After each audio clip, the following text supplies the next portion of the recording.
একটা মানুষ যদি তার জীবনে একটা সুন্দর মৃত্যু চায়, একটা আল্লাহ রাব্বুল আলামিনের কাছে একটা চমৎকার মৃত্যু, যেই মৃত্যুতে ওই ব্যক্তিটা আল্লাহ রাব্বুল আলামিনের কাছে জান্নাতি হিসাবে উপস্থাপিত হবে, এই চমৎকার সুন্দর মৃত্যুর জন্য আমাদেরকে দুনিয়ায় থাকতে 10টা আমল করতে হয়।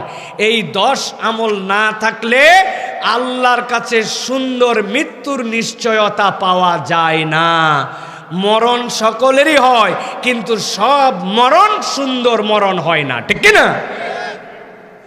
ভালো করে খেয়াল করেন, আল্লাহ রাব্বুল আমিন বলছেন, ফাইন কাযযাবুকা ফাকাদ কুযযিবা রাসূলুম মিন ক্বাবলিক, তোমরা আমার হাবিবকে অস্বীকার করো, এটা তোমাদের নতুন নেচার নয়। তোমরা এর আগেও যারা পয়গম্বর হিসাবে আসছিলেন তাদেরকেও অস্বীকার করছিলে। দুনিয়ায় কোনো পয়গম্বরের ইতিহাস এরকম নাই যে তার দাওয়াতে সবাই ঈমান এনে ফেলছে, সবাই মুসলমান হয়ে গেছে, এরকম কোনো ইতিহাস নাই।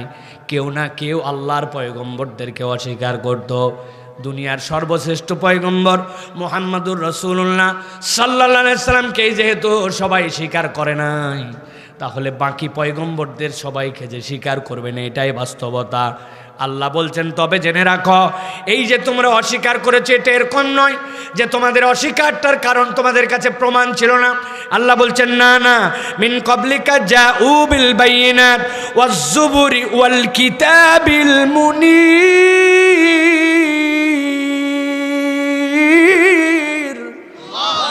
আল্লাহ বলছেন, এর আগে যত কিতাব আসছিল প্রত্যেকটা কিতাবের সুস্পষ্ট বর্ণনা ছিল। আল্লাহ বলছেন, ওয়াল কিতাবিল মুনীর, ওই আগের যে জুবুর ছিল ওই কিতাবের সাথে যেই কিতাবগুলা ছিল প্রত্যেকটা কিতাব আলোকিত কিতাব ছিল। ওই কিতাবগুলা যে আল্লাহর পক্ষ থেকে আসছে, সমসাময়িক বেশিরভাগ মানুষ এইটা বুঝতো, কিন্তু বোঝার পরেও জানার পরেও এই মানুষগুলা আল্লাহ রসুলকে অস্বীকার করেছে এবং কিতাবগুলাকে অস্বীকার করেছে। আল্লাহর পরে হুমকির মতো করে বলছেন, যারা অস্বীকার করলে, সত্য আসার পরেও মানলে না, চিনলে এইটা হক, এইটা আল্লাহর পয়গম্বর, এই কিতাব কেউ বানাতে পারে না, যেই ভাষা শৈলী জীবনে কেউ শোনে নাই, কিন্তু তারপরেও অস্বীকার করেছ, আল্লাহ বলছেন তাদের জন্য আমি আল্লাহ বললাম, কুল্লু নাফসিন যায়িকাতুল মাউত।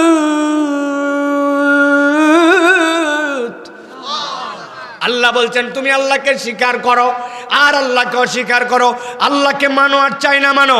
দুনিয়ায় এমন কতকগুলা মানুষ আছে যারা কোরআনকে স্বীকার করে না, বলে কোরআন নাকি বানানো, কোরআন নাকি আল্লাহর পক্ষ থেকে নয়, এটা নাকি মুহাম্মাদুর রাসূলুল্লাহ সাল্লাল্লাহু আলাইহি ওয়াসাল্লাম নিজের ইচ্ছায় বলছেন। কোরআন অস্বীকার করা মানুষ আছে না নাই? আমাদের বক্তব্য, কোরআন অস্বীকার করার দরকার নাই, এত দূর পর্যন্ত যাওয়ার দরকার নাই। তোমার যদি হিম্মত থাকে তুমি কোরআনের একটা আয়াত অস্বীকার করে তারপরে আসো, তারপরে তোমার সাথে কথা হবে। আল্লাহ বলছেন, কুল্লু নাফসিন যায়িকাতুল মাউত, নফস আছে যার, জীবন আছে যার, মৃত্যু আছে তার। তুমি বেটা কত বড় হিম্মতওয়ালা, 200-250 বছর একটু বাইসে দেখাও। কি 200-250 বছর বাইসে তারপরে কোরআনের বাকি আয়াত নিয়ে তুমি চ্যালেঞ্জ করো। এই জন্য তাদের চ্যালেঞ্জের কোনো দাম নাই। আল্লাহ বলছেন, তবে জেনে রাখো, নফস আছে তার, মৃত্যু আছে তার, কিন্তু আমি আল্লাহ তোমাদের জন্য বলে রাখলাম, ওয়া ইন্নামা তুওয়াফাউনা উজুরাকুম ইয়াউমাল কিয়ামাহ। এরকম নয়, আল্লাহর সামনে হাজির হয়ে গেলে আর তোমার কোনো হিসাব হবে না। দুনিয়ায় তুমি কি বিশ্বাস করছো আর কি বিশ্বাস করো নাই, আল্লাহ বলছেন প্রত্যেকের উজরতের হিসাবটা কিয়ামতের দিনে কড়ায় গন্ডায় বোঝানো হবে। আল্লাহ এরপরে বলছেন, দুনিয়ার মানুষ জেনে রাখো, এই যে তুমি কিয়ামতের দিনে হাজির হয়ে গেলে, দুনিয়ার বুকে তুমি কি করেছো? বলে, বাবা আমার তেমন কিছু ছিল না, কিন্তু আল্লাহর দয়ায় করতে করতে এখন 5টা দোকানের মালিক। আমার তেমন কিছু ছিল না, এখন একটা ছেলে সৌদি আরব থাকে আর একটা ছেলে দুবাই থাকে। আল্লাহ দিলে আগে টিনের বাড়ি ছিল, এখন ছাদের বাড়ি হয়েছে। আমার কিছুই ছিল না, আমি খেটে খাওয়া মানুষ ছিলাম, আমার 2টা ছেলে এখন সরকারি কর্মকর্তা হয়েছে। দুনিয়ার বুকে মানুষ মনে করে আমি সফল, 2টা ছেলে মানুষ, 2 বিঘা জমি, 2টা জমি, আগে অপরের খেতে কাজ করতাম, এখন নিজেই জমির আবাদ করি, নিজের জমিতে নিজে করে আমি সফল। আল্লাহ বলছেন বান্দা থামো থামো থামো, দুনিয়ায় নফস আছে যার, মৃত্যু আছে তার। আর আল্লাহ বলছেন আল্লাহর কাছে যাওয়ার পরে কিয়ামতের দিনে তোমাদের উজুরগুলা বুঝায় দেওয়া হবে। ওই দিন কে সফল কে বিফল ওই দিন সিলেক্ট হবে। আল্লাহ বলছেন সফলের সফল নামাটা একটু শুনে নাও। আল্লাহ বলছেন ফামান যুহজিহা আনিন নার ওয়া উদখিলাল জান্নাতা ফাকাদ ফাজ। ওই দিন যাওয়ার পরে আল্লাহর পক্ষ থেকে আমলনামা দেখার পরে যাকে বলা হবে আজকে তোমাকে জাহান্নাম থেকে নিষ্কৃতি দিয়ে দেওয়া হলো, এখন তুমি জান্নাতের রাস্তা নিতে পারো। আল্লাহ বলছেন ওই দিন যাকে জাহান্নাম থেকে মুক্ত করে জান্নাতের ঘোষণা দেওয়া হবে কেবলমাত্র সেই দিন সফল বলতে পারবে, ঠিক কি না? আল্লাহ বলছেন ওয়ামাল হায়াতিদ দুনিয়া ইল্লা মাতাউল গুরুর। আর যে দুনিয়ার মধ্যে তুমি আসো মাতাউল গুরুর, এইটা তোমার সামনে একটা মরিচিকার মতো আছে। মনে করছো তোমার বয়স কত হলো? বলে বাবা আমার বয়স কম না রে বাবা, আমার বয়স 50 পার হয়ে গেছে। আপনি ভুলের মধ্যে আছেন। আল্লাহ বলছেন মাতাউল গুরুর। বান্দা তোর বয়স হয়তো আল্লাহ 61 বছর 51 বছর 52 বছর সিলেক্ট করছিলেন, তুই তো 50 বছর শেষ করে ফেলছিস। তোর বয়স 50 বছর হয় নাই, তোর হায়াত থেকে 50 শেষ হয়ে গেছে, তোর বয়স আছে মাত্র 2 বছর। আল্লাহ হয়তো হায়াতে সিলেক্ট করছিলেন এই লোক 50 মণ ধান খাবে, 5 কেজি লবণ খাবে, 2.5 মণ, তার জন্য এই ফসল তার জন্য বাজেট। আপনি মনে করছেন আমি হায়াতে আগাচ্ছি, আসলে আপনার খাদ্যের হিসাবের গুডাউনটা সিলেক্ট যে ছিল কমে যাচ্ছে, গুডাউন ভরে নাই, আমার হায়াতের থেকে সেইটা ফাঁকা হয়েছে। আল্লাহ বলছেন ওয়ামাল হায়াতিদ দুনিয়া ইল্লা মাতাউল গুরুর। আল্লাহর কাছে যাওয়ার পরে যেহেতু জাহান্নাম থেকে নিষ্কৃতি নেওয়া লাগবে, অতএব বান্দা দুনিয়ার বুকে হিসাব করে চল, ঠিক কি না? তাহলে আমাদেরকে আল্লাহর সামনে যেতে হবে, আর জাহান্নাম থেকে যে মুক্ত আল্লাহ বলছেন সেই সফল। তাহলে ওই যে আল্লাহর কাছে যাওয়া লাগবে, যেই যানবাহনে চড়ে আমরা যাব ওই যানবাহনের নাম মৃত্যু। যানবাহনের নাম কি? যানবাহনের নাম কি? মৃত্যু। আজকে আমাদের আলোচ্য বিষয় হচ্ছে, আবারও বলতেছি, সুন্দর মৃত্যুর জন্য 10টা আমল, যেই আমলগুলি আমাদের জীবনে থাকলে আল্লাহ রাব্বুল আলামিন আপনার কাছে যেতে হবে। আল্লাহ চাইলেও যাওয়া লাগবে, না চাইলেও যাওয়া লাগবে। আমাকে যদি মৃত্যুবরণ করতেই হবে, আল্লাহ বলছেন তাহলে প্রস্তুতি নিয়ে আসো, যাতে করে ওই দিন তোমার আসার পরে মৃত্যু দিয়েই বোঝা যায় যে এই বান্দার প্রস্তুতি আছে, এই বান্দাকে আমি রব্বুল আলামিন মাফ করে দিতে চাই। সুবহানাল্লাহ বলেন। কেন এই কথা বললাম? নবীজি সাল্লাল্লাহু আলাইহি সাল্লাম বলছেন, দুনিয়ার মানুষ ভালো করে জেনে রাখো, তুমি যখন মৃত্যুবরণ করবে, মৃত্যুর পরে কবরটা তোমার হালতের নাম। কবরটা কিসের নাম? কেন বললাম এই কথা? এরকম খবর শুনছেন কিনা? হুজুর একটা বিমান আসমানে উঠছিল, বিমানটা উঠছিল মালয়েশিয়া থেকে, রওনা হয়েছিল চায়নায়। আসমানে যাওয়ার পরে 267 জন যাত্রী নিয়ে 5 বছর হলো, এখন পর্যন্ত বিমান খুঁজে পাওয়া যায় নাই। কোথায় হারায় গেল কেউ জানে না। এরকম অনেক সাগরের মধ্যে জাহাজ যায়, খবরও নাই, নৌকা ডুবি হয়ে হারায় গেছে। তার তো মাটির নিচে কবর দেওয়া হয় নাই, তাহলে মাটিতে পুঁতে দেওয়া ওইটাই কেবল কবর নাম নয়, ওইটাই ইসলামের তরিকাই সুন্নত। কিন্তু মৃত্যুর সাথে সাথেই ওই বান্দার হালতটা কবরের শুরু হয়ে যায়, ঠিক কিনা? এই জন্য মৃত্যুর পরে যে হালত শুরু হয়, আল্লাহ নবী সাল্লাল্লাহু আলাইহি সাল্লাম বলছেন এরপরে ওই বান্দার কবর থেকে তার জন্য 2 ধরনের ব্যবস্থাপনা হয়ে যেতে পারে। হুফরাতুম মিন হুফারিন নার, ওইটা তার জন্য জাহান্নামের অগ্নিকাণ্ড হয়ে যেতে পারে, অথবা রাউদাতুম মিন রিয়াদিল জান্নাহ, অথবা এটা জান্নাতের একটা টুকরা হয়ে যেতে পারে। কাদের জন্য সেইটা হবে? কিয়ামত তো অনেক পরে, কবে কিয়ামত জানি না। আল্লাহ রাব্বুল আলামিন সিংহায় ফুৎকার দিয়ে উঠাবেন, তবে বান্দার কিয়ামত তো এই কবর, যেদিন মৃত্যু সেদিন থেকে শুরু হয়ে যায়। এই জন্য বান্দা কিয়ামতের চিন্তা অনেক দূরে, ওই কবরের চিন্তাটা, হালতের চিন্তাটা আগে করা লাগবে, যাতে করে আল্লাহ এমন একটা মৃত্যু নিয়ে যেতে পারি আমার যেন কবরের জিন্দেগি থেকে জান্নাতের দরজা খুলে যায়, আমার কবরের জিন্দেগি থেকেই যেন আমার পোশাকটা জান্নাতের পোশাক আল্লাহ আমাকে পরায়ে দেয়। ঠিক না? আমরা কি চাই যে আমাদের কবরটা যেন আল্লাহ রাব্বুল আলামিন জান্নাতের টুকরা বানান? কারা কারা চাই? হাত দুটা টান করে তোলেন। কারা কারা চাই? লিল্লাহে তাকবীর। হয় নাই? লিল্লাহে তাকবীর। হাত নামান। তাহলে উত্তম মৃত্যু যেটা আমরা চাই, এই মৃত্যুর জন্য তাহলে আমাদের আজকে আমরা আমল শিখবো কয়টা? 10টা। কয়টা? 2 হাত এরকম করেন একসাথে, আমি বলবো কয়টা, হাত 2টা তুলে একসাথে দেখাবেন 10টা। কয়টা? আরেকবার হাত নামান। উত্তম মৃত্যুর আমল কয়টা? সব হাত উঠছে না উঠে নাই? কিছু ফাঁকি মারছেন? হাত নামান আরেকবার, একসাথে হাত তোলেন। কয়টা? মাশাআল্লাহ, জানি এটা মনে থাকে। এই জন্য ওয়াজ তো বহুত হলো চাচা, ঠিক না? গতবারের ওয়াজই তো মনে নেই কারো কারো, আছে? প্রধান বক্তাকে জিনা মানে আপনারও মনে নেই? ছিলেন না ওয়াজে? তো মনে নেই কেন? লা ইলাহা ইল্লাল্লাহ। বাচ্চা কাচ্চার দোষ কোথায়? মুরব্বীরা মনে রাখে না, আমাদের, আমরা পোলাপান মানুষ আমরা, ঠিক কিনা?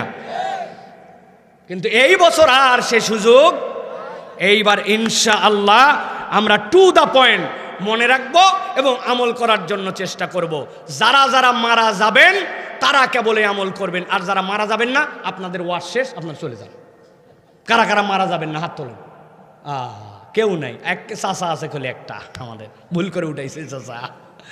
চলেন তাহলে আমরা আল্লাহ রাব্বুল আলামিনের রাসূল সাল্লাল্লাহু আলাইহি সাল্লাম এবং আমার কুরআনুল কারীমের আলোকে আমরা কিছু আমল আজকে শেখার জন্য চেষ্টা করি সুন্দর মৃত্যুর জন্য। 1 নম্বরে যেটা আমল, সেটা হচ্ছে যে কোনো ইবাদতের জন্য ধারাবাহিকতা ধরে রাখা। ইবাদতে ধারাবাহিকতা ধরে রাখা।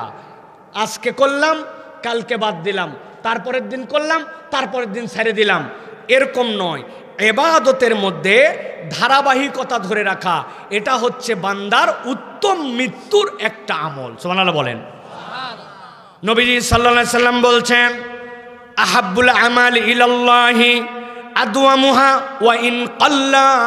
আল্লাহ নবী বলছেন, ও দুনিয়ার মানুষ, তোমার আমলটা যদি কম হয়, অল্প হয়, একদম দেখা যায় আমল তেমন কিছু নয়, কিন্তু তুমি যদি ওইটা ধারাবাহিকভাবে করো, এই ধারাবাহিকতা তোমার জন্য আল্লাহ এত পছন্দ করেন, এইটা তোমার জন্য উত্তম মৃত্যুর একটা আল্লাহ ব্যবস্থা করে দিতে পারেন। বেশি দান করে না, কিন্তু নিয়ম করছে প্রত্যেক দিন কিছু না কিছু দান করেই করে, অথবা নিয়ত করছে সকালে যে প্রথম আমার কাছে চাই, দিনের শেষে যে আমার কাছে চাই, আমি এইটা কখনো বন্ধ করি না। একই মসজিদে সালাত আদায় করে, ওইটার সে পাঞ্জেগানা মুসল্লি, কিন্তু তারপরেও তার নিয়ত আছে প্রত্যেক দিন 1 টাকা হোক, 5 টাকা হোক, 10 টাকা হোক, আল্লাহর ঘরে সে প্রত্যেক দিন দান করে, দুনিয়া একদিক হয়ে যাবে, কিন্তু তার এইটা বন্ধ নাই। আল্লাহ নবী বলছেন, তোমার আমল যদি কম হয় কিন্তু সেটার যদি ধারাবাহিকতা থাকে, আল্লাহ তোমাকে উত্তম একটা মৃত্যুর নিশ্চয়তা দিতে পারেন। কিন্তু এর ব্যতিক্রম আপনি একটু হিসাব মিলায় দেখেন, জুম্মার দিনে মুসল্লি কিন্তু ওয়াক্তের নামাজ পড়ে না, এরকম মুসল্লি আমাদের এলাকায় নাই। জুমার দিনেও আবার ঠিকঠাক মতো আসে না, 1:15টার দিকে আসে, আসার পরে মসজিদে ঢুকে না, বিরাট বড় সামনে জায়গা, শীতের দিনে একটু রোদ রোদ উঠছে, মোবাইল বার করে এবার উপরে ঠেলে, নিচে ঠেলে, ডানে ঠেলে, বামে ঠেলে, ভিতরে ঢোকে না। এরপরে যখন খুতবা শেষ, তারপরে যখন কদ কামাতিস সালাহ, শিশুর কেটে দৌড় দিছে, ভিতরে 1 জুতা আর 1 জুতা বাইরে। এরকম মুসল্লি আছে না? না। তাইলে আপনি কি ধারাবাহিক নামাজ পড়তেছেন চিন্তা করেন। উনি জুম্মা থেকে জুম্মা বাদ দেয় না, এত ধারাবাহিক মুসল্লি। একজন বলছে শীতের দিনে আমি কখনো গোসল করা, কোনোবারে গোসল করা বাদ দেয় না। বলছে বাপরে বাপ, ভিআইপি লোক তো তুই, কোনোবারে গোসল করা বাদ দেস না, মানে কে? বলছে একবার শুক্রবারে করি, পরের শনিবার, তারপরের রবিবার, তারপরের সোমবার, সেই হিসাবে মাসে পরে 4 দিন বাদ দিছে। তাহলে ধারাবাহিকভাবে প্রতিদিনই করতেছে। উনিও বলতেছে আল্লাহর দয়ায় আমি জুম্মা ছাড়ি না, কিন্তু মধ্যে তার কিছু নাই। কেমনে হলো? আল্লাহ বলছেন এই জন্য তুমি যদি উত্তম তোমার মৃত্যু চাও, তুমি কেমনে শুধু শবে কদরের মুসল্লি হও, তুমি কেমনে কেবল লাইলাতুন নিসফু মিনাশ শাবানের মুসল্লি হও, তুমি কেমনে শুধু বিপদে পড়লে মুসল্লি হও, তুমি কেমনে উমুকের জানাজায় আসছো জানাজার দিনের মুসল্লি হও। না না না, উত্তম মৃত্যুর নিশ্চয়তা হচ্ছে ইবাদতের মধ্যে ধারাবাহিকতা রক্ষা করা। আমি যেই ইবাদত করি কন্টিনিউ সেই ইবাদত অব্যাহত রাখতে হবে। নতুন নতুন কিছু আমল নিজের জীবনে যুক্ত করতে হবে। আমার যারা তরুণেরা, যুবকেরা, নিজের জীবনে এমন কতকগুলো আমল যুক্ত করো, দুনিয়া একদিক হবে, তুমি ছাড়বে না। প্রত্যেক দিন আল্লাহর নবীর প্রতি 10 বার দরুদ পড়ি আমি। প্রত্যেক দিন আমি কমসে কম একবার হলেও মসজিদে ঢুকলে তাহিয়াতুল ওযুর নামাজ পড়ে, দুখুলুল মসজিদের নামাজ আমি পড়ি। আমার বাদ যায় না, বাদ যায় না। আমি এটা কন্টিনিউ করার জন্য চেষ্টা করে প্রত্যেকটা নামাজের পরে আমার নিজের ওজিফা আছে। যত দুনিয়ার ব্যস্ততা থাক, 5 মিনিট আল্লাহর জন্য ওয়াকফ করা। আমি উঠে যাই না, সালাম ফিরালাম, তড়াক করে উঠে গেলাম, তড়াক করে বের হয়ে গেলাম। না না না, দুনিয়ার সময় আল্লাহ দিছে, আল্লাহরে যদি আমি সময় দেখাই তাহলে ওই কবরে যাই অসীম সময়ে ওই আল্লাহরে আমি কেমনে পাবো? আল্লাহরে আমি সময় দেখাই, মালিক আল্লাহরে আমি সময় দেখাই, আমার সময় নাই। অথচ নাকে হাত দিয়া মুখ ধরে নিঃশ্বাস বন্ধ করে দেখো, 1 মিনিট 14 সেকেন্ডের পরে ফাঁপড় লেগে যাবে। 1 মিনিট 37 সেকেন্ডের পরে প্র্যাকটিস না থাকলে ভিতরের সেলগুলা ফেটে যেতে যাবে।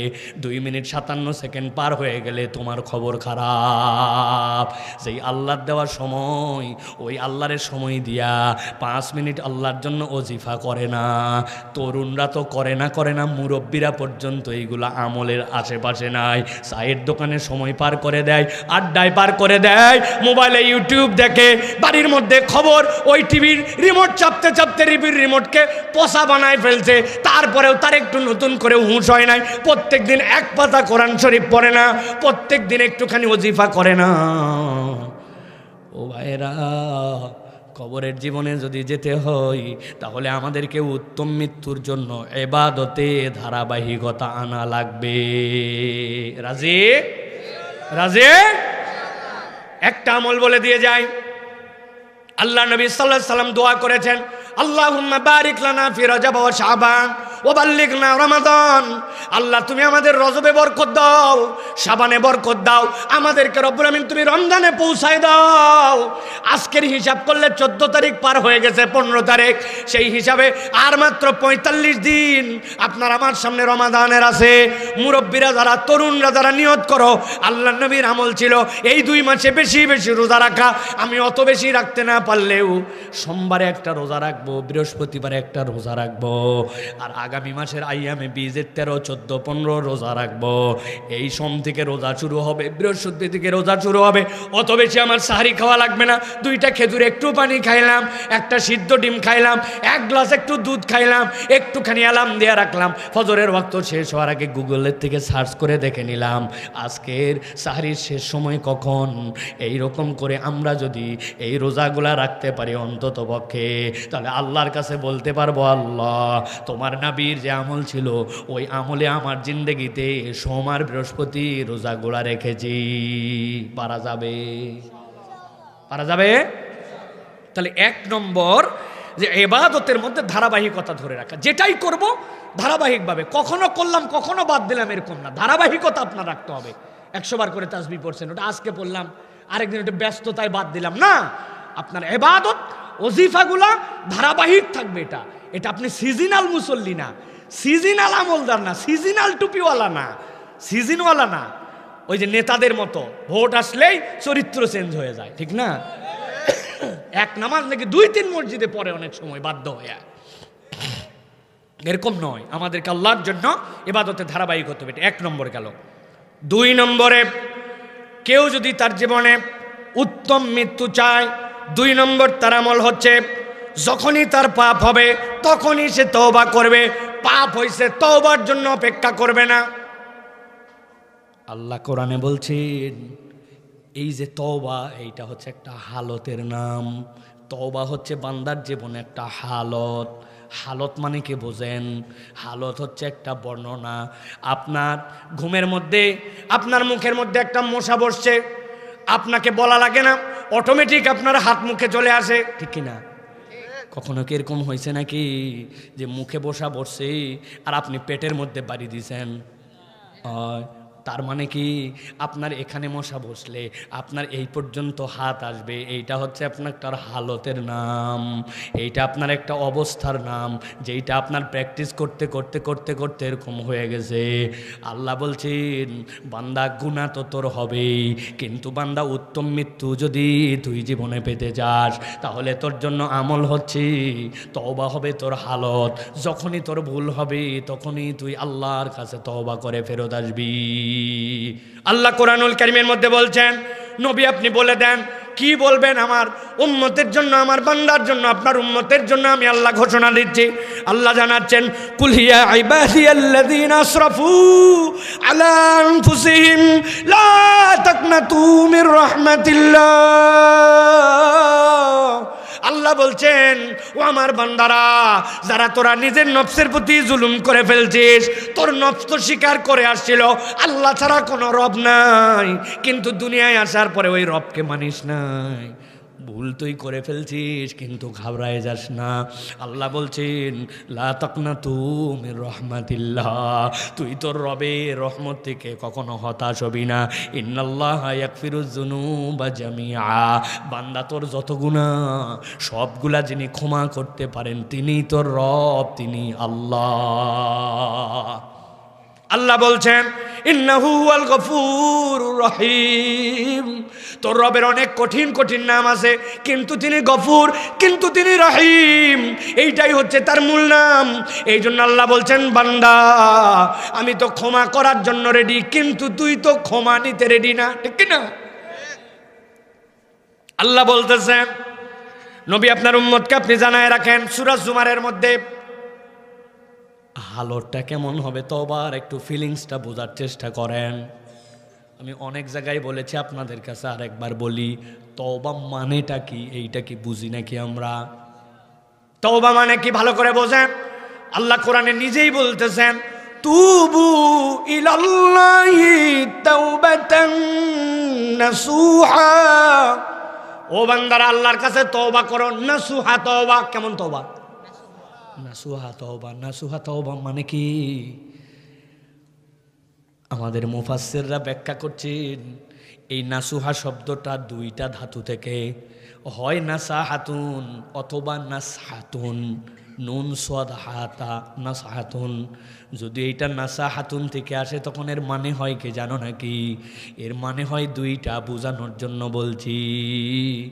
আপনার স্ত্রীর একটা চুড়ি আছে, যেই চুড়িটা মধ্যে দিয়ে গালা দিয়া এর উপর দিয়ে সুন্দর করে মোটা বানাইছিল, এখন এই চুড়িটা ভাঙবেন, ভেঙে আবার নতুন করে ভিন্ন ডিজাইনের আপনি আরেকটা গহনা গড়াবেন। এখন আপনি স্বর্ণকারের কাছে যদি নিয়ে যান, ওর ভিতরে যে গালা আছে, ওর ভিতরে যে খাদ আছে, সব সহ সে ওজন করবে না। প্রথমে সে অ্যাসিডের মধ্যে দিবে, দেওয়ার পরে সবগুলাকে গলায় ফেলবে, গলায় ফেলার পরে খাঁটি সোনাগুলো এক জায়গায় করবে। সোনাটা যখন গলে যায়, কেউ যদি যেয়ে থাকেন ওই অ্যাসিডের জন্য তাকানো যায় না, চোখ জ্বলে পুড়ে ঝালপালা। আল্লাহ বলছেন নাসাহা মানে জানো না কি বান্দা? বান্দা তুমি নিজেকে বিশুদ্ধ করেছ, জায়গা তোমার ছিল আল্লাহর কাছে, জায়গা তোমার বাপের ছিল জান্নাত, মিরাজ নামার সূত্রে তুমি উত্তরাধিকারের জান্নাতে আসার কথা, এই জন্য আল্লাহ আদম আলাইহিস সালামকে জান্নাতে রাখছিলেন, কিন্তু তুই তো সব এলোমেলো করে ফেলছিস, স্থানচ্যুত হয়ে বিচ্যুত হয়ে ভিন্ন জায়গায় চলে গেছিস, জান্নাতের ট্র্যাক থেকে নেমে তোর গাড়ি নামায় ফেলছিস।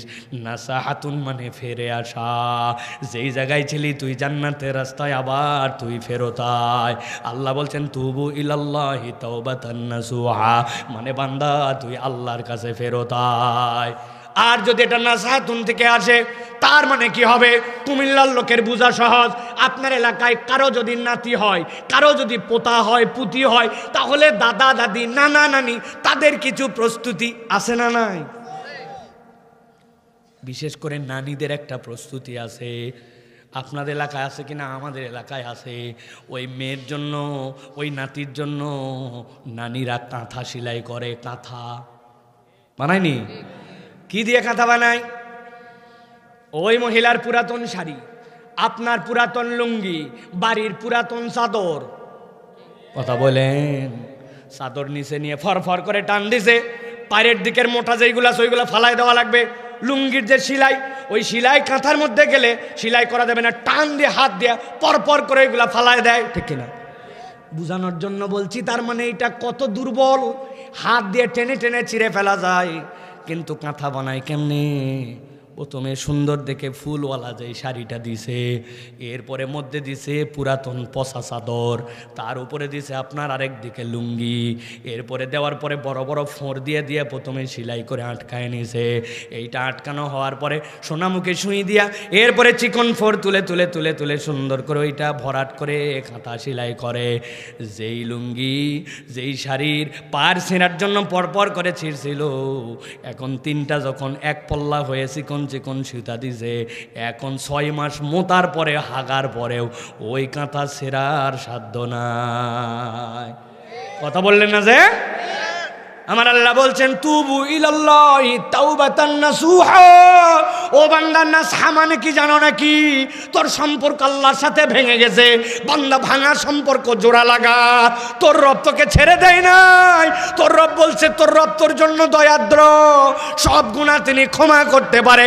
কাজ তোর একটা, তুই আল্লাহর কাছে ফেরত আয়। ভাঙা সম্পর্ক জোড়া লাগা, এমন জোড়া লাগবে আল্লাহ তোরে জান্নাতে দেওয়ার জন্য আবার তোকে রাস্তায় উঠায় দিবে। সুবহানাল্লাহ। আল্লাহ কোরআনে বলছেন, ওয়ানিবু ইলা রাব্বিকুম ওয়াসলিমু লাহু মিন ক্বাবলি আন ইয়াতিয়াকুমুল আযাবু সুম্মা লা তুনসারুন।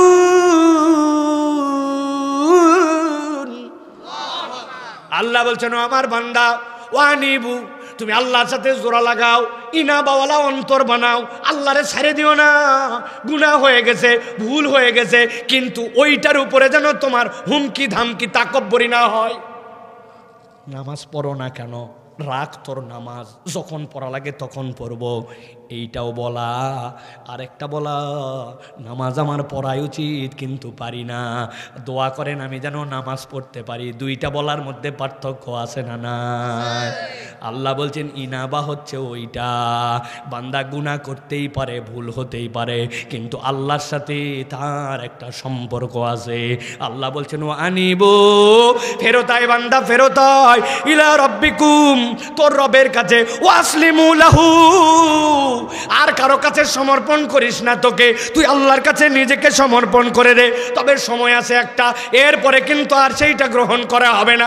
মিন ক্বাবলি আন ইয়াতিয়াকুমুল আযাব, তোর আযাব যদি একবার চলে আসে আর কিন্তু বাঁচার উপায় নাই।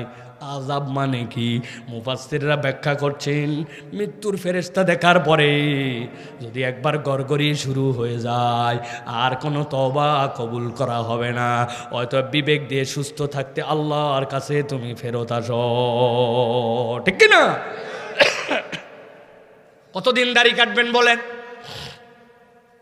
কতদিন, আর কতদিন বেনামাজি থাকবেন বলেন? বলেন।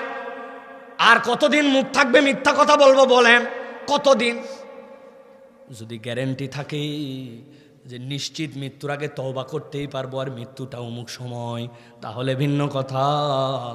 কিন্তু মৃত্যুর গ্যারেন্টি যদি না থাকে, আল্লাহ বলছেন মিন ক্বাবলি আন ইয়াতিয়াকুমুল আযাব, তোমার আযাব আসার আগে তুমি পরিবর্তন হয়ে যাও। বিষয়টা যদি এরকম হতো, আল্লাহ যদি বলে রাখতেন বান্দা তোর মৃত্যুর আগে তোর তওবা কবুল করা হবে, তওবা আপনার কবুল হলো, কিন্তু আপনার অমুক লাইফের আপনার কোনো হিসাব আল্লাহকে দিতে হবে না। 14 বছর থেকে 25 বছর এইটার হিসাব আল্লাহ নিবে না, যেহেতু এই সময় অত বুঝি নাই, তাই তো না ভাই? নিবে? হজের আগ পর্যন্ত আল্লাহ হিসাব নিবে না, খালি একবার হজ করে আসি, দেখিস কেমন ভালো মানুষ হই, আছে না? এইবার রমজান, এই যে রমজান আসতেছে, রোজার থেকে নামাজ ধরছি না ধরছি, হ্যাঁ দেখিস এবার কয়টা দিন খালি অপেক্ষা কর। আমার জিজ্ঞাসা ভাই, তাহলে এই যে রজব আর শাবান, এই 1.5 মাসের হিসাব কি আল্লাহ রাব্বুল আমিনের থেকে বাদ দেওয়ার আমার ক্ষমতা আছে? তাহলে আপনি কেমনে বললেন রোজা থেকে, কেমনে বললেন বিয়ে করি, কেমনে বললেন মেয়ের বিয়ে দেই, কেমনে বললেন হজ করি, কেমনে বললেন আর 2টা বছর পার হোক? আল্লাহর কাছে এই যে সময় দেখান, আল্লাহ বলছেন কিয়ামতের দিনে একদল ফেঁসে যাবে। ওয়া তারাব্বাসতুম, তোমরা আল্লাহকে বলছিল আল্লাহ একটু অপেক্ষা করি অপেক্ষা করি। এই খারাপ বন্ধুর সাথে তুমি ঘোরো কেন? বলছে হুজুর আমি এবার ওল্ড টেন নিউ টেন না, খালি আর 3 মাস পরীক্ষা দেওয়ার পরে এলে বন্ধু বান্ধব সব বাদ দিব, দিয়ে শহরে চলে যাব, এখন থাকতে এদেরকে ভেজাল করার দরকার নাই, এই জন্য একটু বিড়ি করে সাথে ঘুরি, তাই না? এই জন্য একটু বেনামাজির সাথে ঘুরি, গ্রামে থাকলে একটু ঘোরা লাগে, একটু হুজুর একটু আমার বাপ ভিসা পাঠালো বলে চলেই যাব দেশের থেকে, হুদা মিশা এখন এদেরকে বাদ দিয়ে লাভ কি? একবার খালি সৌদি আরব যাই, সব বাদ দিয়ে দিব।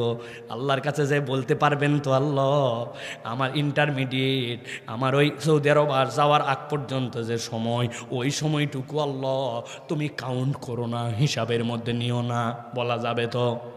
যারা যারা বলতে পারবেন তারা তারা হাত তোলেন। পারবো না? না আমিও পারবো না, আপনিও পারবেন না। তাহলে 2 নম্বর উত্তম মৃত্যুর জন্য কি করা লাগবে? ভুল হতেই পারে কিন্তু আল্লাহর কাছে তৎক্ষণাৎ ফেরত আসা লাগবে, ঠিক না?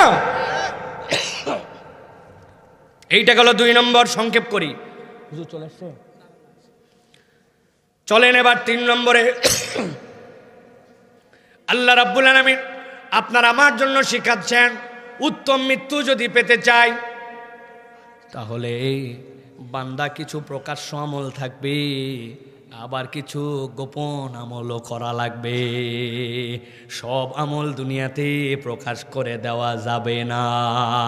আল্লাহর সাথে বান্দার এমন কতকগুলো আমল থাকবে যেই আমলের ওসিলায় রব্বুল আলামিন বান্দাকে মাফ করে দিবেন। বনি ইসরায়েলের 3 লোক আটকা পড়ছিল গুহার মধ্যে, শুনছেন নি ওয়াজ? শুনছেন নে? আল্লাহর কাছে কি বলছিল আল্লাহ? কেউ ছিল না ওই জায়গাতে, কারো বাপের ক্ষমতা ছিল না আমাকে জেনা করা থেকে ঠেকাবে, কিন্তু আমি যখন জেনা করতে যাব আমার চাচাতো বোন আমাকে বলছে ইত্তাকিল্লাহ, কেউ দেখে না আল্লাহ দেখে, ভয় কর। আল্লাহ আমার দিলের মধ্যে এমন ধাক্কা মারছে, আমি সরে গেছিলাম একমাত্র তোমার জন্য আল্লাহ, কেউর জন্য নয়। আল্লাহ আমল কেউ জানে না, যদি তুমি পছন্দ করো একটু গুহার থেকে আল্লাহ পাথর সরাই দাও, আল্লাহ পাথর সরাই দিছি। আরেকজন বলছে আল্লাহ সন্তানগুলা কাঁদে হাউমাউ করে ক্ষুধায়, স্ত্রী আমার শুকায় গেছে মুখ, আমার মা ঘরের মধ্যে মুমূর্ষ। আল্লাহ রে কারো জন্য নয়, আমি আমার সন্তানরে খাওয়াই নাই, স্ত্রী খাওয়াই নাই, আমার আল্লাহ যেন খুশি হয় এই জন্য আমার মায়ের মুখের মধ্যে খাবার তুলে দিছিলাম আগে। আল্লাহ এইটা কেবল তোরে খুশি করার জন্য আর কারো জন্য নয়, এইটা বান্দার গোপন আমল। আল্লাহ এর পরে আস্তে করে আল্লাহ রাব্বুল আলামিন সাথে সাথে ওই গুহার মুখের থেকে ওই পাথর সরায় দিছে। এই জন্য বান্দা যদি উত্তম মৃত্যু চায় তাহলে ওই বান্দার জীবনে সব সময় হিসাব করা লাগবে। ওই বান্দার প্রকাশ্য আমলও থাকবে, কিন্তু কিছু আমল বান্দার জন্য গোপন রাখা লাগবে, ঠিক কিনা? যা করি সব দেখাই না, সব আমি এরকম করে আল্লাহর কাছে দেখাই দিব না, লোককে জানাবো না। কিছু আমল আমার থাকবে যেই আমলগুলি আমার গোপন রাখতে হবে। আল্লাহ রাব্বুল আলামিন এই জন্য আমাদেরকে জানাইছেন মান ইসতাতাআ মিনকুম আন ইয়াকুনা লাহু খাবুম মিন আমালিন সালিহ ফালইয়াফআল। তোমাদের মধ্যে যদি কারো সামর্থ্য থাকে যে কিছু আমল করবে যেটা কেউ জানবে না, সব কিছু বলা লাগবে না। একটা লোকের দেখছিলাম বিপদে পড়ছে, পকেটের থেকে দিতে পারতাম 5 টাকা 10 টাকা, কিন্তু নিয়ত করছে আল্লাহ আমার একজনের কাছে এক্সপেকটেশন ছিল যে একজন আমারে দেখছে, দেখার পরে বলছে, ধরেন ছোট মানুষ, একটা ছোট বাচ্চা দিয়ে উদাহরণ, ভালো করে বোঝেন, এটা দিলে ধাক্কা দেওয়ার মতো বিষয়। ওই বাচ্চার এক্সপেকটেশন কি? একটা 5 টাকা দামের বিস্কুট, একটা সর্বোচ্চ আইসক্রিম একটা সর্বোচ্চ টাকা যদি পাই কয় টাকা, 20 টাকা, এর বেশি ওই বাচ্চার প্রত্যাশা নাই। এখন কেউ যদি ওই বাচ্চাকে হঠাৎ করে 10,000 টাকা দেয়, ও যদি সত্যি 10,000 টাকা কাউন্ট বোঝে, 10 বছর 12 বছরের বাচ্চা যদি 10,000 টাকার কাউন্ট বুঝে, ও তো হতভম্ব হয়ে যাবে, চিন্তা করবে কোন একটা ভুল হয়েছে বা কিছু হয়েছে, কানতে লাগবে, মা আমার 10,000 টাকা দিয়েছে, মা দেখ পাগলা করে ফেললো, ঠিক কিনা? ও তো অবাক হয়ে গেছে। আপনার জীবনে এরকম কতগুলা ঘটনা থাকতে হবে। কোনো একটা ফকির প্রত্যাশা করে আসে, 2 টাকাও দিতে পারে, 4 টাকাও দিতে পারে, জীবনে একবার 2বার ঘটায় ফেলছে এরকম, নগদ চকচকা 1000 টাকার 2টা নোট আস্তে করে হাতে দিয়ে দিছি। ও নেওয়ার পরে হাত কাঁপতে শুরু করবো, আর যা আল্লাহ রে, এই লোককে কেমনে দিল, আমার তো 2 টাকার প্রত্যাশা, 5 টাকা 10 টাকা আমার এসে দিয়ে দিছে, 2000 টাকা 1000 টাকা। আল্লাহর সাথে উত্তম মৃত্যু চাই, রব যেন আমার প্রতি খুশি হয়, দুনিয়ার কেউ জানে না। এরকম কতগুলা গোপন দান, গোপন আমল নিজের জীবনে লাগবে, কাউরে বলি না। আল্লাহ বলতেছেন এইটা তোমাকে কি দিবে জানো? এইটা আল্লাহর সাথে বান্দার একটা সম্পর্ক রাখবে। আল্লাহ বান্দা কই সম্পর্কের কারণে দুনিয়ার কেউ জানে না, জানে আল্লাহ। আল্লাহ বান্দাকে মাফ করে দিবে, সুবহানাল্লাহ বলেন। এই জন্য প্রিয় ভাইয়েরা, আমাদেরকে এমন কতগুলা নফল আমল, এমন কতগুলা ইবাদত বন্দেগী রাখতে হবে যে এইগুলো কেউ জানবে না। এমন একটা ওজিফা আমি করি, কেউ জানে না, কথার কথা বলতেছি, নামাজের পরে আমি 21 বার লা হাওলা ওয়ালা কুওয়াতা ইল্লা বিল্লাহ পড়ি। আমি 100 বার, কাউকে জানানোর দরকার নাই, সাল্লাল্লাহু আলাইহি ওয়াসাল্লাম, সাল্লাল্লাহু আলাইহি ওয়াসাল্লাম, আল্লাহুম্মা সাল্লি আলা মুহাম্মদ, আল্লাহুম্মা সাল্লি, প্রত্যেক দিন। কাউরে আবার গল্প করে বলার দরকার নেই, ভাই এতক্ষণ কি করলাম ভাই, আসলে কি করব ভাই, লোকজনের তার আমল বলতে কিছুই নাই, একটু দরুদ শরীফটার আমল আমি করতেছি, সব শেষ। এই জানান দেওয়া রিয়া, এইটা করানো যাবে না। প্রকাশ্য আমল থাকবে, গোপনেও তার আমল থাকবে, সিররাও আলানিয়া। আল্লাহ বলছেন প্রকাশ্যও থাকবে, গোপনও থাকবে। দান প্রকাশ্যেও করতে হবে, গোপনেও করতে হবে। এক লোক সামর্থ্য আপনি চিনেন, ক্যাপাসিটিতে তার 5,000 টাকা দেওয়ার কথা না, সেই লোক খুশি হয়ে 5,000 দিছে। আরেকজন চিন্তা করবে, আল্লাহর বান্দা যদি 5,000 দিতে পারে, আল্লাহ আমারে তো অনেক বেশি ক্যাপাসিটি দিছে, খুশি হয়েছে যদি 10,000 দেয়, তাহলে ওই 5,000 ওয়ালাও সওয়াব পাবে।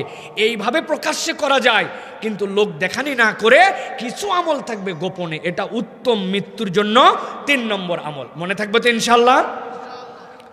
4 নম্বরে,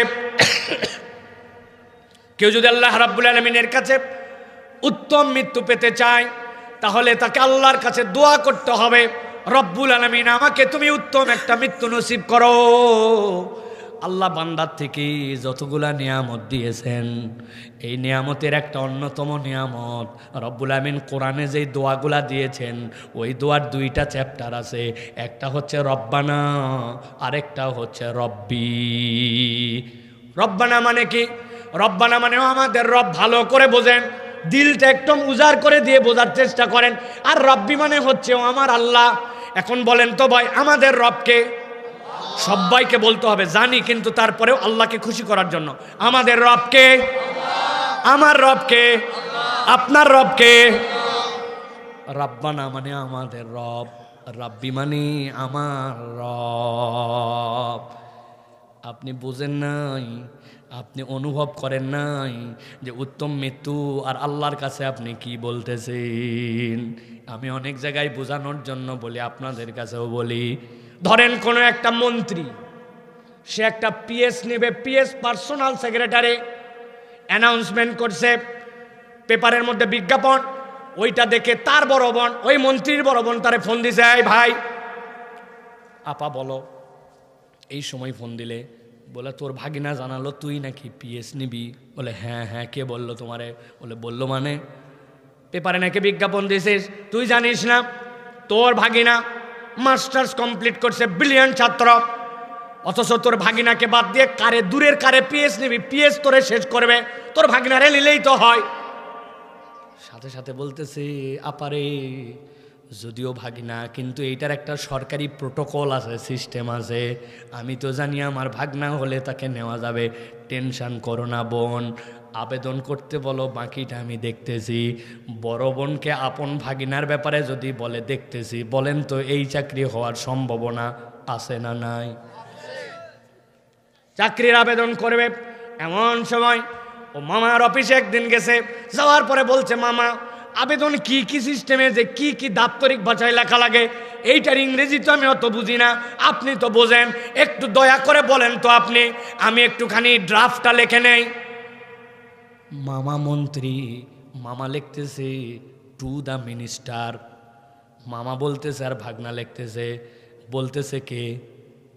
আরে মন্ত্রী কি এর মামা? মন্ত্রী বলতেছে ভাগিনা লিখতেছে, ভাগিনা লিখতেছে টু দ্য মিনিস্টার, বলতেছে মন্ত্রী to the minister, lakh lakh subject application তোমার চাকরির জন্য পিএস। বলেন তো মামা ড্রাফট করে দিচ্ছে, এই চাকরি কি মিস হয়? খানিকক্ষণ পরে ভাগিনা বলছে কি লিখি না লিখি বানান ভুল হয় ঠিক হয়, মামা আপনি দয়া করে একটুখানি নিজেই লিখে দেন। ভাগিনা যদি আদরের হয়, মামা তাহলে এখন নিজেই লিখতেছে টু দ্য মিনিস্টার, লিখতেছে কে? চাকরি দিবে কেটা? কার কাছে লিখতেছে? আরে মন্ত্রীকে নিজের কাছে লিখতেছে। বুঝার চেষ্টা করেন, বুঝানোর জন্য বলছে এই চাকরি মিস হবে না বলতেছেন, কিন্তু মিস হয়েও যেতে পারে। প্রধানমন্ত্রী বলছে তোমার ভাগিনা মাগিনা চিনি না, আমার ভাগিনা ওইটারে নাও, চাকরি হবে। প্রিয় ভাইয়েরা ভালো করে বোঝেন, আপনি যখন বলছেন রব্বানা যালামনা আনফুসানা ওয়া ইল্লাম তাগফির লানা ওয়া তারহামনা লানাকুনান্না মিনাল খাসিরিন, ও আমার আল্লাহ, রব্বানা আওয়াজ দিয়ে বলেন, এই দোয়া শিখাইছে কে? এই দোয়া কবুল করবে কে? এই দোয়া পড়তেছে কার বান্দা? একবার ফিল করেন, আল্লাহ শিখাচ্ছে রব্বানা বল, রাব্বি বল, বান্দা তুই আমার কাছে ক্ষমা চাও। আল্লাহ বলছেন বান্দা, সেই আল্লাহ তোর মৃত্যুর ব্যাপারে বলছেন কুল্লু নাফসিন যায়িকাতুল মাউত, সেই আল্লাহ বলছেন আমার কাছে আসার পরে তোর হিসাব দেওয়া লাগবে। সেই আল্লাহ বলছেন মাতাউদ দুনিয়া গুরুর, এই দুনিয়া খেলতামাশা, ওই আল্লাহ শিখাচ্ছেন মাফ করে দেওয়ার জন্য। আমার কাছে বল রব্বানা যালামনা আনফুসানা রব্বানা আতিনা ফিদ দুনিয়া রব্বির হামহুমা কামা রব্বায়ানি সগীরা। দুনিয়ার বন্দুকের গুলি মিস হয়ে যেতে পারে, বান্দা যদি বুঝে বুঝেই দোয়া করে আল্লাহর কাছে দোয়া মিস হবে না, হবে না, হবে না। এই জন্য আল্লাহ বলছেন মৃত্যুর মালিক আমি আল্লাহ, আল্লাহর কাছে তুই ফরিয়াদ কর, আল্লাহ তুমি আমার জন্য উত্তম মৃত্যু দাও, ইমানের মৃত্যু দাও, টাকা দাও, পয়সা দাও, চাকরি দাও, বিদেশে যাওয়ার সুযোগ দাও, শরীর ভালো করে দাও, পান খাওয়ার পয়সা দাও, বিড়ি খাওয়ার টাকা দাও। কত দোয়া আল্লাহর কাছে করলাম, কিন্তু আল্লাহ আমাকে তুমি উত্তম মৃত্যু দাও। এই দোয়া আজকে দিনে কারা কারা করছি হাত তুলি। আজকে দোয়া করছেন, এটা উত্তম মৃত্যু করছেন আজকে? আল্লাহু আকবার। আমিও মনে হয় আজকে সারাদিন করি নাই, হুজুরি করে নাই তো সাথের শ্রোতারা করতে করবে এটা আন্দাজে। অতএব আজকের থেকে আমাদের আমল হবে আল্লাহর কাছে বাংলায় বলবো, অন্তত আল্লাহ তো বাংলা বোঝে না, তাই না? একটু কাঁচা আছে বাংলায়, না? নাউজুবিল্লাহ বলেন। ভাষার কোনো ধর্ম নাই, ধর্মীয় ভাষা আছে, মুখস্থ করেন। ভাষার কোনো ধর্ম নাই, ধর্মীয় ভাষা আছে, সব ভাষা বোঝেন যিনি, তিনি কে? আল্লাহ। অতএব বাংলায় আল্লাহর কাছে বলতে হবে, আল্লাহ রে আমার মতো এরকম গুনাহগার কেমনে উত্তম মৃত্যুর কামনা করে, কিন্তু তুই মৃত্যুর মালিক, তুই আমার মৃত্যুর পয়গাম পাঠাবি। আল্লাহ তোর কাছেই ভিক্ষা চাইলাম, তুই আমাকে ইমানের সাথে মৃত্যু দান করিস, নেক মৃত্যু দান করিস, তওবার হালতে মৃত্যু দান করিও আল্লাহ।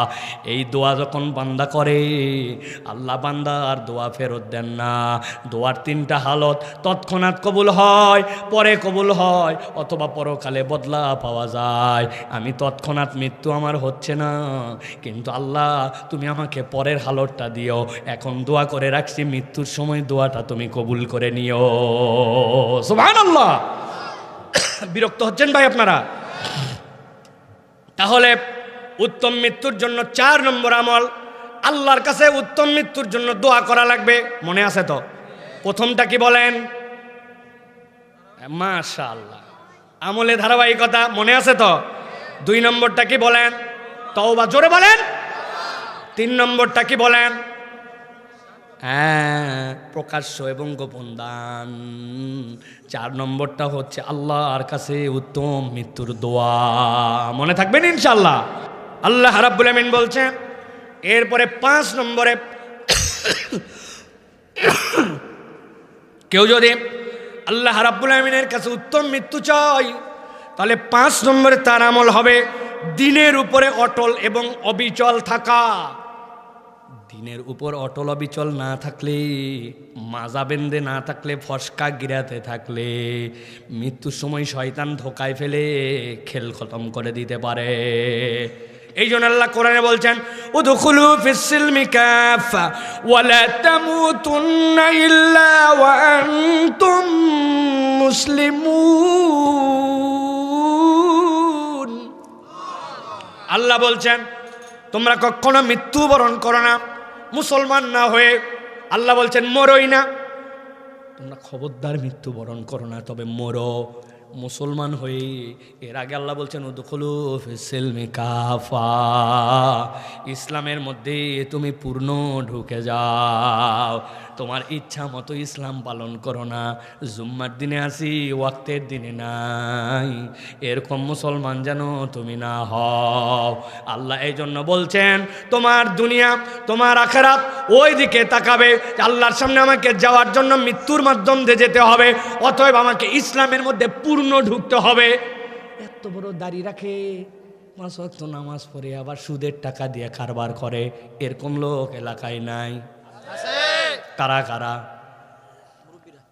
আহা, খবরদার খবরদার, বের হয়ে আসেন এখান থেকে, বের হয়ে আসেন, তওবা করে বের হয়ে আসেন। মৃত্যু উত্তম হবে না, ওই দাড়ি আপনার মৃত্যু উত্তম দিতে পারবে না, ওই জুব্বা উত্তম মৃত্যু হবে না। আপনি যদি ভক্কর চক্কর জীবন চালান, 30 রমজান পর্যন্ত মহিলার পর্দা দেখে কে? কিন্তু পহেলা শাওয়াল যেদিন ঈদের দিন, ওদিন তখন উনি 3 পিস। কিসের ঠিক আন্দাজে? কোথায় 3 পিস? আমি তো দেখতে পাই না 3 পিস। নিচে 1 পিস, উপরে 1 পিস, 8 পিস কই?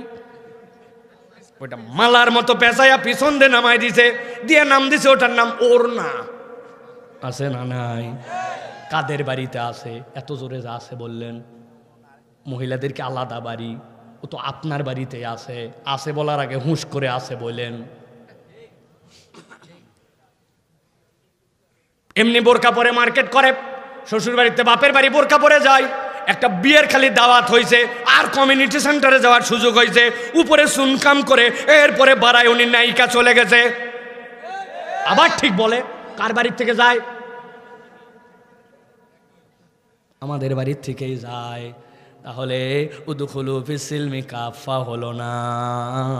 আপনি আপনার ইচ্ছা মতো ইসলাম পালন করলেন, উত্তম মৃত্যু হবে না। হিসাব করে জীবনযাপন করা লাগবে। মা আল্লাহর জন্য যদি পর্দা হয়, তাহলে সেই পর্দা আল্লাহ যে পর্যন্ত বলছেন ওই পর্যন্ত হওয়া লাগবে। কবরে যাওয়া পর্যন্ত আপনার উপর দিয়ে বাইরের কেউ আপনাকে দেখবে না, আপনাকে ঢাকায় কবর দিতে হয়। আপনার সম্মান এত আল্লাহ দিল, আর আপনি কিসের বিয়ে শাদী, কিসের উমুক তুমুক পার্টির নাম করে আপনি বেপর্দা করেন। আপনি বেপর্দা হয়েন না, মরা লাগবে, কবরে যাওয়া লাগবে, উত্তম মৃত্যু কিন্তু নসিবে হবে না, ঠিক না?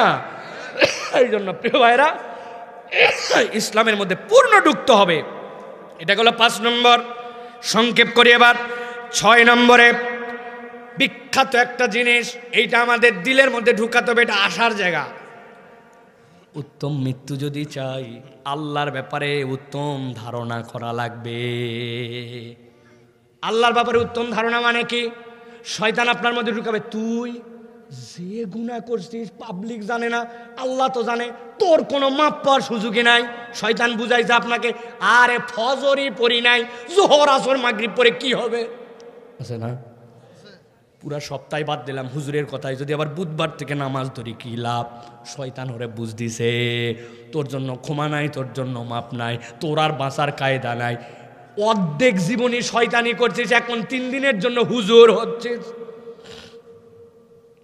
শয়তান বুঝতেছে, তার চেলা সামান্ডা দিয়ে আপনার এরকম কথা বলছে। আল্লাহ বলছেন না, নবী আপনি বলে দেন বান্দার ইমানটা কি জানো নাকি? আল ইমান বাইনাল খাউফি ওয়ার রাজা।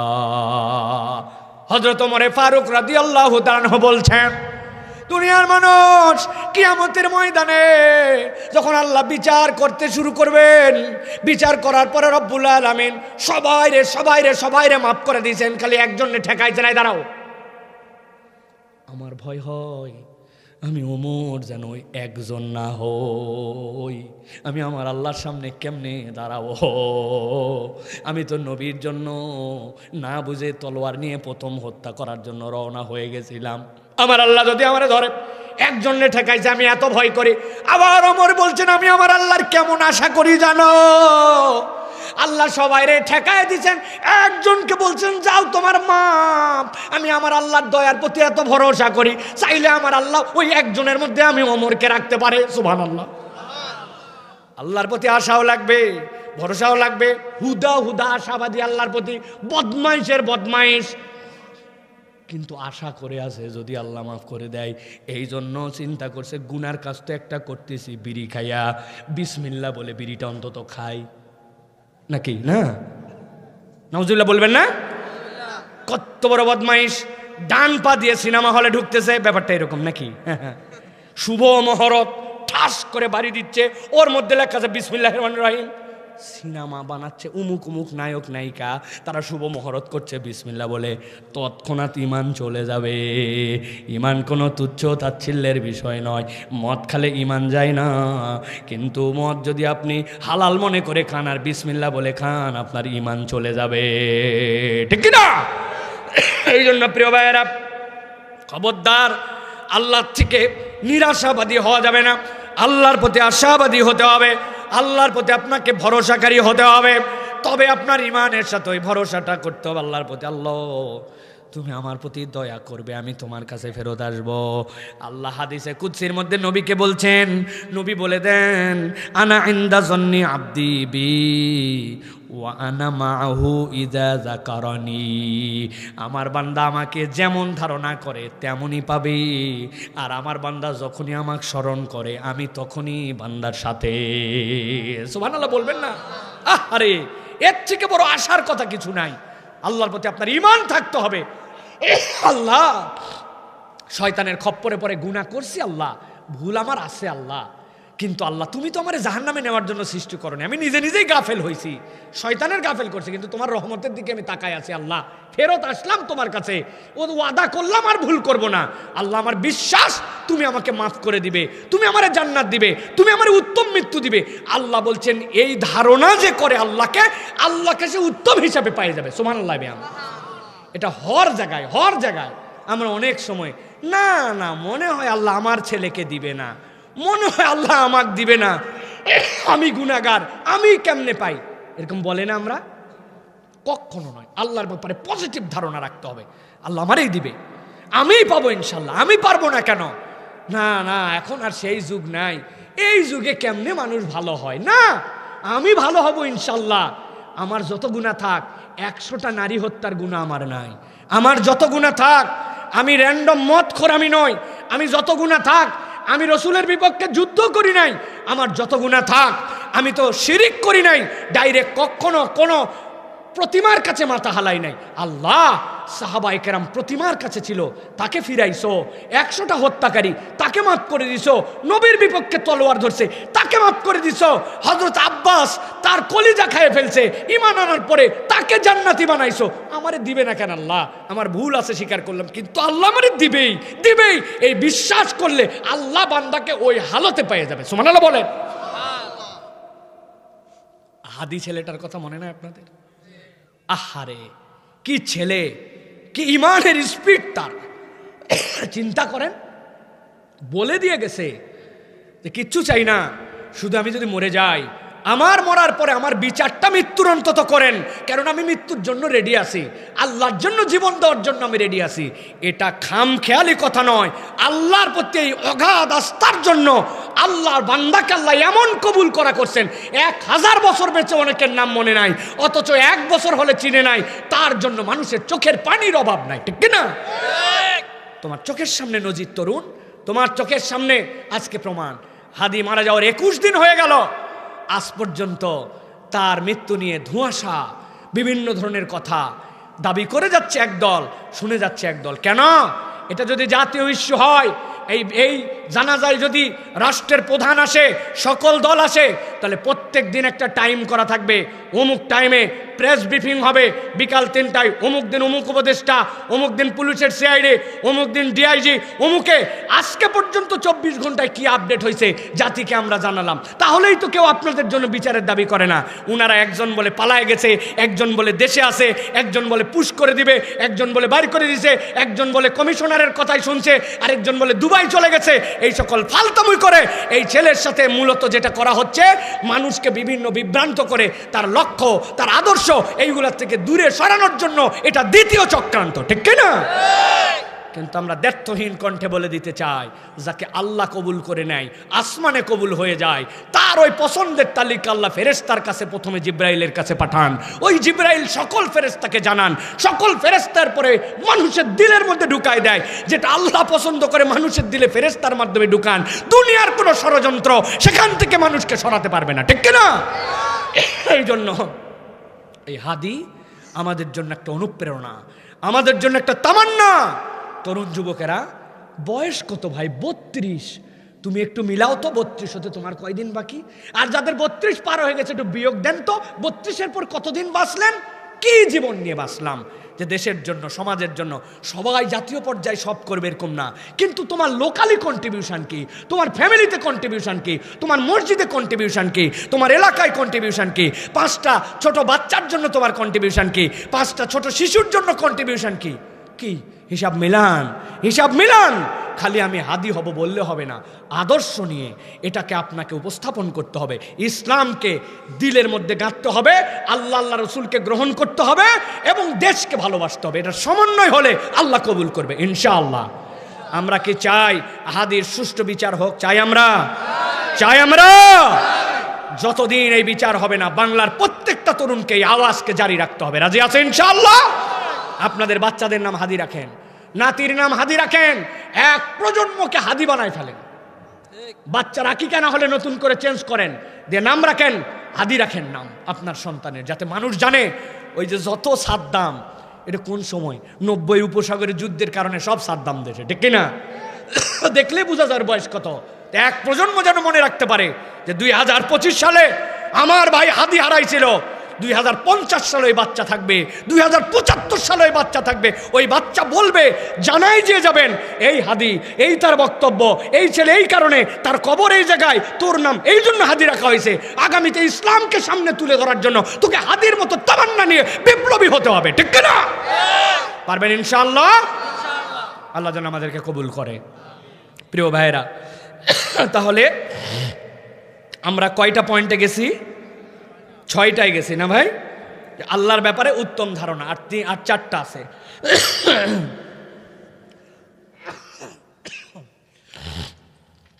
7 নম্বরে উত্তম মৃত্যুর জন্য আমাদের আমল তাকওয়া বা খোদাভীতি। এটা এমন একটা আইটেম হৃদয়ের মধ্যে ইনস্টল করে নিতে হয়। আল্লাহ বলছেন, বান্দা যদি একবার আল্লাহকে ভয় করে চলতে শুরু করে, কেউ দেখে না আল্লাহ দেখে, কেউ শুনে না আল্লাহ শোনে, এই ফিল যদি হৃদয়ের মধ্যে নেই, আল্লাহ বলছেন আমি কি করি তোর জন্য জানিস? আল্লাহ বলছেন, ওয়ামান ইয়াত্তাকিল্লাহ ইয়াজআল লাহু মাখরাজা ওয়া ইয়ারযুকুহু মিন গায়রি লা ইয়াহতাসিব ওয়ারযুকুহু। আল্লাহ বলছেন মিন হাইসু লা ইয়াহতাসিব। বান্দা জানিস নাকি, তুই যদি আল্লাহকে ভয় করিস, আমি আল্লাহ তোর জন্য চ্যালেঞ্জ দিলাম, পথ নাই, রাস্তা নাই, সব যেন বন্ধ হয়ে গেছে, কিন্তু আমি আল্লাহ বললাম ওয়ামান ইয়াত্তাকিল্লাহ ইয়াজআল লাহু মাখরাজা, আমি আল্লাহ ওর মধ্যে থেকে তোর বের হওয়ার জন্য রাস্তা বের করে দেব। সুবহানাল্লাহ। কোনো রাস্তা নাই, কোনো উপায় নাই, আল্লাহ বলছেন আল্লাহ ভয় করলে আমি ওখান থেকে রাস্তা বের করে দিব। ওয়ারযুকুহু মিন হাইসু লা ইয়াহতাসিব, এমন খাওয়াবো তুই চিন্তাও করতে পারবি না। সুবহানাল্লাহ বলবেন না? যাদের ঘুম ধরছে তাদের জন্য একটু আওয়াজ করে বলেন সুবহানাল্লাহ। হয় নাই? আরেকটু জোরে বলেন সুবহানাল্লাহ, মোহাব্বতের সাথে বলেন সুবহানাল্লাহ। আল্লাহ বলছেন কি খেতে চাস? তোর না হিসাব আছে, কিন্তু আমার কাছে হিসাব নাই, এমন দেওয়া দিব তুই কল্পনার মধ্যেও নিতে পারবে না। আপনি বুঝবেন না, আপনার প্রজন্মে আপনি এটা নাও পেতে পারেন। 4,500 বছর আগে, মানে এখন থেকে হিসাব করলে 6,000 বছর আগে কাবার চত্বরে দাঁড়ায়া ইব্রাহিম আলাইহিস সালাম দোয়া করছেন, রব্বানা ওয়াবআস ফীহিম রাসূলাম মিনহুম ইয়াতলু আলাইহিম আয়াতিক। আল্লাহ, আমার বংশ থেকে একটা পয়গম্বর দিও যে তার কওমের কাছে যে তোমার আয়াত তেলাওয়াত করবে, ওয়ায়ুযাক্কিহিম, তাদের নফসকে তাজকিয়া করবে, ওয়ায়ুআল্লিমুহুমুল কিতাব ওয়াল হিকমা, কিতাব শিক্ষা দিবে, হিকমা শিক্ষা দিবে। জানেন ঘটনা, 4,500 বছর পরে আমার নবী আসার পরে বলতেছেন, ওই ইব্রাহিম আলাইহিস সালাম দোয়া করছিলেন তার 2 সন্তান ইসহাক আর ইসমাইল। ইসহাক আলাইহিস সালাম থেকে অজস্র পয়গম্বর আসছে, ইসমাইল আলাইহিস সালাম থেকে কেউ আসে নাই। আল্লাহ নবী ইব্রাহিমের দোয়ায় মাত্র 4,500 বছর পরে আল্লাহ আমাকে পাঠাইছে। কত বছর পরে? একবার সুবহানাল্লাহ বলতে মন চাইল না। 4,500 বছর পর আল্লাহ দোয়া কবুল করছে, করে ইসমাইল আলাইহিস সালাম থেকে নবীকে পাঠাইছে।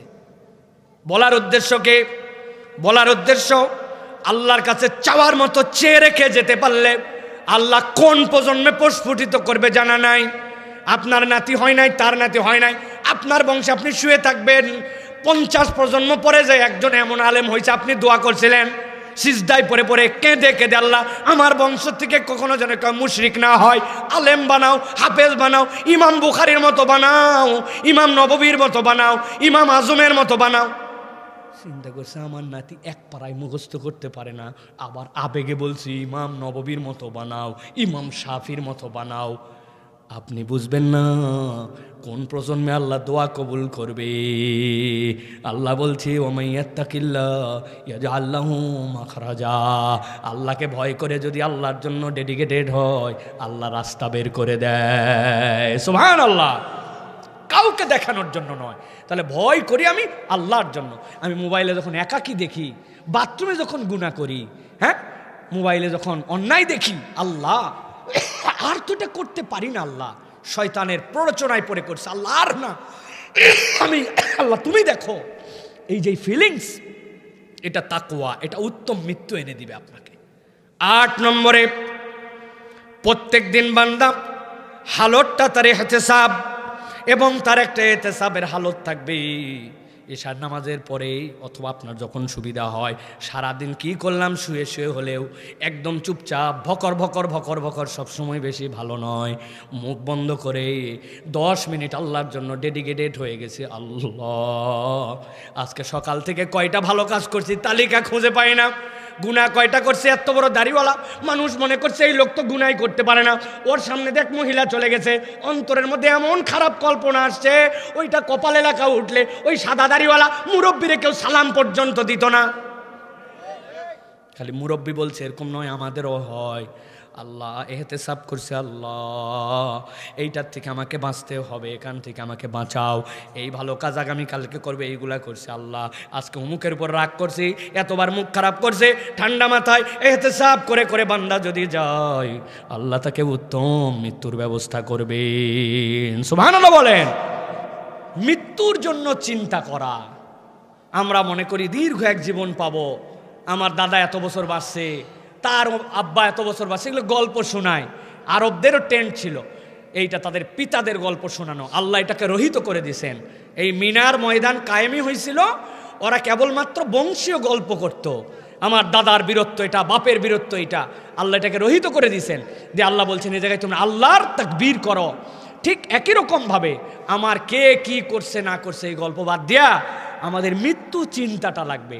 আমার ওস্তাদ আব্দুল্লাহ জাহাঙ্গীর রহমতুল্লাহ এই কথাটা বলতেন আর কানতেন, যে বাবা রে, তোমাদেরকেও আমি ওসমান গনি রাদিয়াল্লাহু তাআলা হাদিস পড়ালাম, কত ওয়াজ করলাম, এবং আমি এটা র্যান্ডম তোমাদেরকে বলে যাচ্ছি, কিন্তু আমি আব্দুল্লাহ জাহাঙ্গীর তো ফিল করলাম না। ওসমান রাদিয়াল্লাহু তাআলা কবরের পাশে কানতেন, আশারে মুবাশশারা হওয়ার পরেও আমি এই কথা বলি, হাদিস পড়াই, কিন্তু আমার তো ফিল হয় না কবরের পাশে গেলে। এইটা তার মানে আমাদের অন্তর শক্ত হয়ে গেছে। আমরা এগুলো বলি, ওয়াজ করি, কিন্তু নিজের জীবনের বাস্তবায়ন নাই। এই জন্য আমাদের 9 নম্বর যেটা, সেটা হচ্ছে মৃত্যুর চিন্তা এবং দীর্ঘ জীবনের আশা, এটা আমাদেরকে রহিত করে দিতে। আল্লাহ নবী দোয়া করছেন আরজালিল উমর, আল্লাহ আমাকে এমন বয়স দিও না যেখানে পরের উপরে নির্ভরশীল হয়ে যেতে হয়। কেউ বাথরুম করালে বাথরুম, কেউ বাজার করে দিলে বাজার, কেউ ধরে বাইর করলে বাইর। আমি এরকম মৃত্যু চাই না আল্লাহ, বরং আমি সুস্থ সবল থাকতে চলে যেতে চাই। মৃত্যুর কথা স্মরণ, এটা উত্তম মৃত্যুর জন্য 9 নম্বর। আর 10 নম্বর যেটা বলবো, এটাতে আপনাদের মন খারাপ হয়ে যাবে, নেককার মানুষদের সোহবত। কি বলছে? কুনু মা সাদিকিন। আল্লাহ বলছেন তোমরা সাদেকদের, সত্যবাদীদের সাথে হও। কার সাথে চলেন? যার সাথে বসলেই মিথ্যা কথা বলতে হয়, গীবত করতে হয়, ফালতু আলাপ করতে হয়। কোনোদিন আপনার বন্ধু বলল না, এই দোস্ত ফজর নামাজ পড়ছিস, আজকে এক পাতা কোরআন শরীফ পড়া হয়েছে, তোর মোবাইলের মধ্যে দেখলাম কি যেন বাজে জিনিস, দেখলো ডিলিট কর। এই বিড়িখোর দেখলাম একটা ওই জায়গায়, তুই বিড়িখোরের সাথে কেন গেছিলি? কোনো দিন আপনাকে সে বলল না।